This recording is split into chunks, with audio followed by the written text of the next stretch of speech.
Good morning everyone, welcome to my YouTube channel. मैं हूं सौरभ शर्मा और आपके लिए आज मैं लेके आया हूं another question of JEE advance PYQ. Last video में हमने सॉल्व किया था question number 1 of paper 1 of 2026 JEE advance. आपके सामने है जेईई एडवांस 2026 पेपर 1 क्वेश्चन 2। बहुत लोगों को ये क्वेश्चन देख के एक्साइटमेंट हो रहा होगा क्योंकि ये क्वेश्चन काफ़ी लोगों से सॉल्व नहीं हुआ होगा। देखो, डायरेक्ट फॉर्मूला बेस्ड जिसने भी अप्रोच लगाया होगा कि यहाँ पे देख के इंडक्टर देख के लोगों को याद आया होगा इंडक्टर्स का सीरीज का फॉर्मूला, इंडक्टर्स का पैरेलल का फॉर्मूला, उन दोनों फॉर्मूला से ही नहीं बनेगा। मोस्टली लोगों ने मिस्टेक किया होगा। कोई एयर 100 अबव का ही स्टूडेंट होगा जिसने इसको बाय कंसेप्चुअल सॉल्व किया होगा। ठीक है ना। अब देखो क्वेश्चन क्या बोल रहा है, लैंग्वेज आप पढ़ लेना, मैं शॉर्ट में बता देता हूँ। यहाँ पे एक कैपेसिटर है, ये कैपेसिटर एक कॉइल से कनेक्टेड है, इंडक्टर से कनेक्टेड है। ठीक है ना। तो यहाँ पे बेसिकली क्या है, इंडक्टर है, कैपेसिटर है, यानी एल और सी। तो एल और सी होता है तो सर्किट में एलसी ऑसिलेशन होता है, जिसका एंगुलर फ्रीक्वेंसी का जो फॉर्मूला होता है वो क्या होता है, omega is equal to 1/√LC। ये क्या होता है, रेजोनेंट फ्रीक्वेंसी का फॉर्मूला होता है। अब यहाँ पे सी तो गिवन है, इंडक्टर में थोड़ा यहाँ पे झोल है। इंडक्टर में क्या किया है इन्होंने, इंडक्टर देखो ये वाला इंडक्टर तो है यहाँ पे, ये वाला जो कैपेसिटर से डायरेक्ट कनेक्टेड है, सॉरी ये कैपेसिटर से डायरेक्ट कनेक्टेड है, तो इसका तो कुछ इंडक्टेंस होगा ही। इसके अंदर एक और छोटा सा कॉइल इन्होंने इंसर्ट किया है, इसके अंदर एक और छोटा सा कॉइल इंसर्ट किया है। अब इंपॉर्टेंट बात ये है, इसके अंदर जो कॉइल है वो इस बाहर वाले कॉइल से किसी भी तरह से वायर से कनेक्टेड नहीं है, वो बस इस बड़े कॉइल के अंदर प्रेजेंट है। और ये छोटा वाला जो कॉइल है इसको बाहर एक्सटर्नली वायर से ऐसे कनेक्ट कर दिया है।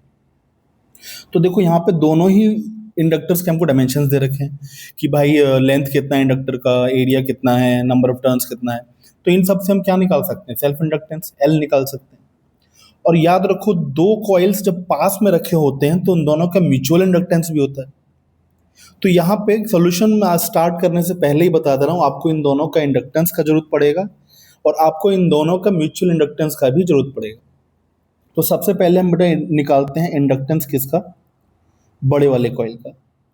ठीक है ना, कि बड़े वाले कॉइल का इंडक्टेंस कितना है। Just a minute. बड़े वाले कॉइल के लिए लेंथ जो है वो है डी। बड़े वाले कॉइल का जो नंबर ऑफ टर्न्स है पर यूनिट लेंथ, यहाँ पे दे रखा है बेटा, number of turns per unit length इन्होंने दे रखा है एन। इसके बाद क्या है, इसके बाद आपका क्रॉस सेक्शनल एरिया दे रखा है एस। ठीक है। तो फॉर्मूला होता है सेल्फ इंडक्टेंस का mu naught N square A by L, mu naught N square A by L. ठीक है ना। अब ध्यान रखना, इस फॉर्मूले में बेटा ए होता है एरिया, एल होता है लेंथ, जो एन लिखा है फॉर्मूले में एन स्क्वायर, ये होता है नंबर ऑफ टर्न्स, सिर्फ number of turns. Number of turns per unit length नहीं होता है। लेकिन क्वेश्चन में जो गिवन है वो क्या गिवन है हमको, वो दिया है N turns per unit length. तो इसने जो दे रखा है कैपिटल एन, जो दे रखा है कैपिटल एन क्या है, ये है number of turns per unit length, और टोटल लेंथ कितना है डी। तो यहाँ से नंबर ऑफ टर्न्स कितना आ जाएगा, एन इंटू डी। तो नंबर ऑफ टर्न्स का वैल्यू यहाँ पुट कर दो, तो सेल्फ इंडक्टेंस आपका आएगा mu naught N square, N का वैल्यू कितना है एन डी, यानी N square D square, area कितना है एस, और अगेन डिवाइड में क्या आएगा लेंथ, जो कि कितना है डी। तो ये इंडक्टेंस आ जाएगा, ये सेल्फ इंडक्टेंस निकाल रहे हैं बेटा किसका, बड़े वाले कॉइल का। ठीक है ना। ये आ जाएगा mu naught N square S D. ठीक है ना। ये मैंने क्या निकाल लिया, self inductance of the bigger coil. इसके बाद मेरे को क्या निकालना है, self inductance of the smaller coil. अरे ये क्या हो गया, ठीक है ना। अब निकालना है self inductance of smaller coil. तो जो स्मॉल कॉइल है, ढंग से देखना, उसका लेंथ हाफ है। ठीक है, लेंथ उसका हाफ है। और क्या क्या चेंज किया है इन्होंने,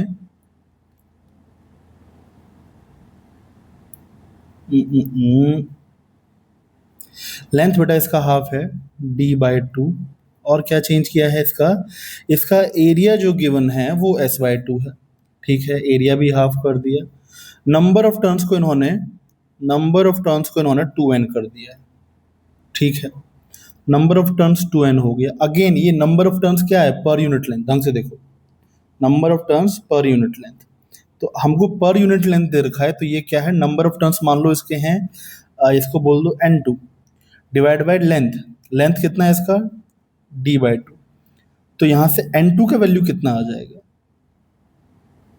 n2 का वैल्यू यहां से आ जाएगा 2n इंटू d/2, यानी ये हो जाएगा कैपिटल N इंटू डी। ठीक है, अब फॉर्मूला मन निकाल लगाएंगे क्या, सेल्फ इंडक्टेंस का। मान लो उसका self inductance L2, formula again वही लगेगा, mu naught n square A/L। ठीक है ना, n की जगह n2 आएगा, इसमें नंबर ऑफ टर्न्स n2 है।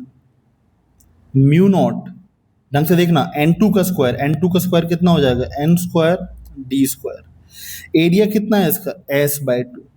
Very good, s/2। लेंथ कितना है इसका डिवाइड में, d/2। ठीक है, 2 से 2 कट गया। अब इंपॉर्टेंट बात यहाँ पे क्या है, ढंग से देखना, जो फाइनल रिजल्ट आया है उसको ऑब्जर्व करना। ये तो सेम आ गया, किसके सेम आ गया, इसके। तो कहने का मतलब है ये भी किसके बराबर है, L के बराबर। L था हमारा बड़े वाले कॉइल का सेल्फ इंडक्टेंस, L2 था हमारा छोटे वाले कॉइल का सेल्फ इंडक्टेंस जो बड़े कॉइल के अंदर है। तो इन दोनों का सेल्फ इंडक्टेंस निकाल लिया मैंने। अब मेरे को म्यूचुअल इंडक्टेंस निकालने की भी जरूरत है। जरूरत क्यों है, वो क्वेश्चन सॉल्व करेंगे तो मालूम पड़ेगा। म्यूचुअल इंडक्टेंस कैसे निकालेंगे, म्यूचुअल इंडक्टेंस निकालने का तरीका क्या होता है, सिंपल सा तरीका मैं बताता हूँ। किसी भी दो कंडक्टर के बीच का म्यूचुअल इंडक्टेंस निकालना है, चाहे वो कॉइल है चाहे कुछ भी हो। हम क्या करते हैं, उन दोनों में से, फॉर एग्जाम्पल यहाँ पे एक छोटा कॉइल है, एक बड़ा कॉइल है, इन दोनों के बीच का म्यूचुअल इंडक्टेंस निकालना है। तो सिंपल सा तरीका है, दोनों में से किसी एक में करंट फ्लो कराओ, उसके करंट की वजह से दूसरे कॉइल में कितना फ्लक्स आ रहा है वो निकालो। तो यहाँ पे हम क्या करेंगे, बड़े वाले कॉइल में फ्लक्स फ्लो कराएंगे, सॉरी बड़े वाले कॉइल में करंट फ्लो कराएंगे आई। ठीक है ना, तो बड़े वाले कॉइल में फ्लक्स फ्लो कराया आई। तो बड़े वाले कॉइल में कुछ मैग्नेटिक फील्ड होगा, और बड़े वाले कॉइल के मैग्नेटिक फील्ड में ही छोटा वाला कॉइल रखा है, तो यानी उस फील्ड की वजह से छोटे वाले कॉइल में फ्लक्स होगा। तो सबसे पहले हम क्या निकालेंगे, मेरे वर्ड्स पे ध्यान देना, सबसे पहले हम निकालेंगे कि बड़े कॉइल का मैग्नेटिक फील्ड कितना है। तो बेटा मैग्नेटिक फील्ड का जो फॉर्मूला होता है वो क्या होता है, म्यू नॉट एन आई। ध्यान है ना, म्यू नॉट एन आई। मैग्नेटिक फील्ड हो गया कितना, म्यू नॉट एन आई। अब यहां पर जो एन होता है ये होता है number of turns per unit length. तो number of turns per unit length किसका किसका फील्ड निकाल रहे हैं, बड़े वाले कॉइल का। तो वो डायरेक्ट हमको दे रखा है कितना, एन, और ये हो गया आई। ठीक है ना, तो ये बी जो है ये मैग्नेटिक फील्ड है बड़े वाले कॉइल का। इसी फील्ड के अंदर इसके इनसाइड क्या रखा है, स्मॉलर कॉइल, यानी स्मॉलर कॉइल इस बी फील्ड में रखा है। तो स्मॉलर कॉइल के नंबर ऑफ टर्न्स कितने दिए हैं, number of turns per unit length दिया है। Number of turns per unit length नहीं, टोटल नंबर ऑफ टर्न्स ही निकाल लो। देखो ये निकाला था हमने यहाँ पे, ये N2 क्या है, total number of turns in the second coil, वो कितना है ND, यानी इसमें टोटल नंबर ऑफ टर्न्स हैं वो कितने हैं ND। और इसमें एरिया कितना है बड़े छोटे वाले इसका, S/2, ये रहा S/2। इसका एरिया दे रखा है S/2। ठीक है, तो अब इसके एक कॉइल की बात करें, सिर्फ एक कॉइल की, सिर्फ एक लूप की अगर बात करें, तो इसमें से फ्लक्स कितना होगा, मैग्नेटिक फील्ड इनटू एरिया, और टोटल फ्लक्स कितना होगा, जितने नंबर ऑफ टर्न्स हैं ND, ये आ जाएगा फ्लक्स हमारा। ठीक है ना, ये हमारा फ्लक्स आ जाएगा। तो फ्लक्स हमारा आ गया ND, और B का वैल्यू कितना निकाला हमने, B किसका फील्ड है, ये है बड़े वाले कॉइल का फील्ड, जो कि ये है mu naught N I, mu naught N I. और n उसका डायरेक्टली हमको क्या दे रखा है, number of turns per unit length, ये हमको दे रखा है n। ये हो जाएगा, ये रहा डायरेक्ट निकाला था ना, म्यू नॉट एन आई, और एरिया कितना है, एरिया आएगा ये वाला S/2। एक बार इसको बेटा ध्यान से जरूर देखना मैं क्या बताना चाह रहा हूँ। हमको निकालना है flux through the smaller coil due to magnetic field of the bigger coil. तो magnetic field of bigger coil ये है, ये म्यू नॉट एन आई, ठीक।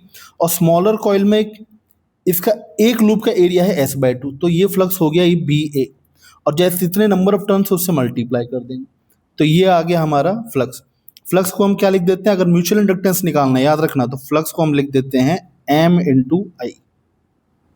तो ये कितना हो जाएगा, म्यू नॉट स्क्वायर,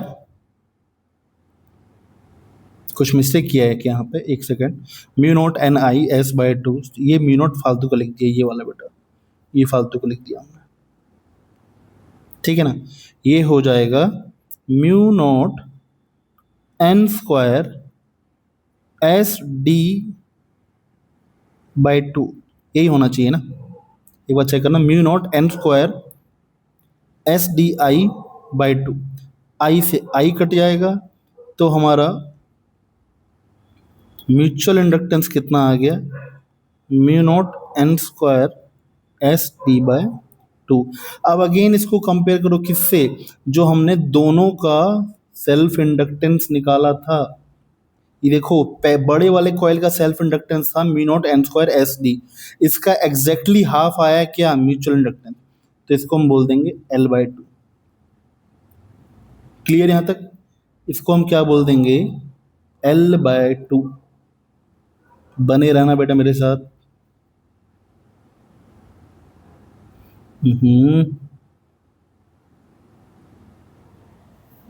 ठीक है, अब इसके बाद क्या करना है, देखो ये हमने क्या निकाल लिया, दोनों का सेल्फ इंडक्टेंस और दोनों का म्यूचुअल, सॉरी एक का म्यूचुअल इंडक्टेंस, ठीक है ना। तो यहाँ पर मैं लिख देता हूँ L1 यानी बड़े वाले कॉइल का सेल्फ इंडक्टेंस है L, L2 यानी छोटे वाले का भी निकल के कितना आया L, और दोनों का जो म्यूचुअल इंडक्टेंस है वो कितना निकल के आया, L/2, ठीक। अब हम यहाँ क्या सॉल्व करेंगे, देखना ध्यान से देखना, मैं जो डायग्राम बना रहा हूँ,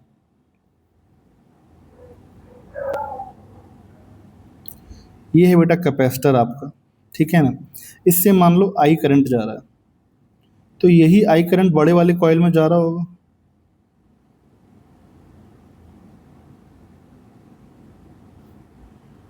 यही कॉइल करंट इसमें जा रहा होगा ना। तो जो आई करंट इसमें आ रहा है, इस आई करंट की वजह से इसमें ईएमएफ कितना होगा, किसी भी इंडक्टर में इंड्यूस्ड ईएमएफ कितना होता है, वो होता है, इसको मैं ईएमएफ को लिख रहा हूँ V, उसका फॉर्मूला होता है LdI/dt, ठीक है ना। अब इसके अंदर जो छोटा वाला कॉइल है उसको मैं बाहर बना के दिखा रहा हूँ थोड़ा, ठीक है ना, नहीं तो खिचर पिचर हो जाएगा। ये छोटा वाला कॉइल है, तो आई करंट है बड़े वाले कॉइल में, बड़े वाले कॉइल की वजह से छोटे कॉइल में कुछ ना कुछ इंड्यूस करंट आएगा।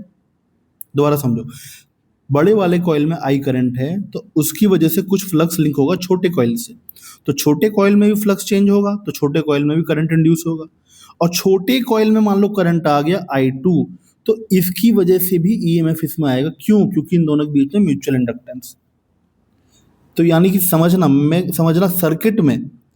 सर्किट में जो इंडक्टर लगा है वो ये वाला, जिसको मैंने व्हाइट से बनाया, थोड़ा कंफ्यूजिंग लग रहा होगा, ठीक है ना। सर्किट में जो इंडक्टर लगा है वो ये है व्हाइट वाला, ये जो मैंने रेड कलर से बनाया है, ऑरेंज कलर से, ये इंडक्टर उस इंडक्टर के, बड़े इंडक्टर के अंदर जरूर है, लेकिन सर्किट से डायरेक्टली कनेक्टेड नहीं है। तो जब मैं ये निकालना चाहूंगा, जब मैं एंगुलर फ्रीक्वेंसी निकालना चाहूंगा √L/C, तो यहाँ पे L क्या होना चाहिए, L इक्विवेलेंट होना चाहिए। तो L इक्विवेलेंट कौन सा, जो कैपेसिटर के साथ सर्किट में लगा है। तो कैपेसिटर के साथ जो सर्किट में लगा है, इसके अगर मैं 2 पॉइंट्स नाम दे दूं, A और B, तो A और B में कितना इफेक्टिव इंडक्टेंस लगा हुआ है। तो ध्यान रखना है, A और B के बीच में जो ईएमएफ जनरेट होगा वो 2 रीजन की वजह से होगा। ध्यान से सुनना, A और B के बीच में जो इंड्यूस्ड ईएमएफ होगा वो 2 रीजन की वजह से होगा। पहला क्या, एक तो B खुद की वजह से, बड़े इंडक्टर की वजह से, वाइट वाले की वजह से। दूसरा, जो छोटा वाला इंडक्टर है उसका म्यूचुअल इफेक्ट यहाँ पर आएगा। तो पहला तो मैंने खुद का इफेक्ट ले लिया, और दूसरा जो म्यूचुअल वाला है, म्यूचुअल इंडक्टेंस की वजह से कितना ईएमएफ जनरेट होता है M, और उसमें करंट कितना है I2, dI2/dt। This is the total V, ये जो वी लिखा है this is the total induced EMF in the bigger inductor connected to the capacitor. मेरे वर्ड्स पे जरूर ध्यान देना, अगर डायग्राम कंफ्यूजिंग लग रहा है मेरे वर्ड्स पे जरूर ध्यान देना, ठीक है ना। अब इसको क्या करेंगे, अब मैं निकाल रहा हूं total EMF in smaller inductor. देखो total EMF in small inductor, small inductor में एक तो खुद के करंट की वजह से होगा तो वो हो जाएगा LdI2/dt, क्योंकि उसका भी सेल्फ इंडक्टेंस है। और एक होगा बड़े इंडक्टर का म्यूचुअल इफेक्ट इस पे आएगा, तो बड़े इंडक्टर का म्यूचुअल इंडक्टेंस तो वही रहेगा, और बड़े इंडक्टर में करंट क्या है DI/dt। सबसे इंपॉर्टेंट बात बेटा, स्मॉल इंडक्टर में स्मॉल इंडक्टर के जो एंड वायर्स हैं वो आपस में कनेक्टेड है, यानी इसमें कोई बैटरी नहीं लगा है, कोई अल्टरनेटिंग करंट का सोर्स नहीं है कोई भी। तो इन दोनों पॉइंट्स के बीच में अगर मैं इनको पॉइंट्स मानूं, इसको मैं बोलूं पॉइंट ए और इसको बोलूं पॉइंट बी, तो ए और बी के बीच में इफेक्टिव ईएमएफ कितना है, 0। तो यानी कि ये जो वी स्मॉल इंडक्टर है ये कितना हो जाएगा, ये हो जाएगा 0। तो ये हो जाएगा LdI2/dt प्लस MdI/dt, ठीक है। अब देखो क्वेश्चन आसान हो गया। अब क्या करेंगे हम, यहां से इसको इधर भेज देंगे, ये हो जाएगा -MdI/dt is equal to LdI2/dt। यहां से मुझे वैल्यू निकालना है LdI2/dt, सॉरी सिर्फ di2/dt का वैल्यू निकालना है। इसका वैल्यू कितना हो जाएगा -M/L di/dt। ये जो आया di2/dt इसको मैं पुट करूंगा कहाँ, देखना इसकी जगह पुट कर दूंगा बेटा, तो ये क्या बन जाएगा, इस इक्वेशन को मैं दोबारा लिख रहा हूं, v is equal to LdI/dt plus कितना लिखा है MdI2/dt, MdI2/dt, और di2/dt का वैल्यू मैंने कितना निकाल लिया -M/L di/dt। di/dt कॉमन लेंगे बेटा, यहाँ पे di/dt कॉमन लेंगे तो क्या बचेगा हमारे पास L - M²/L, ठीक है।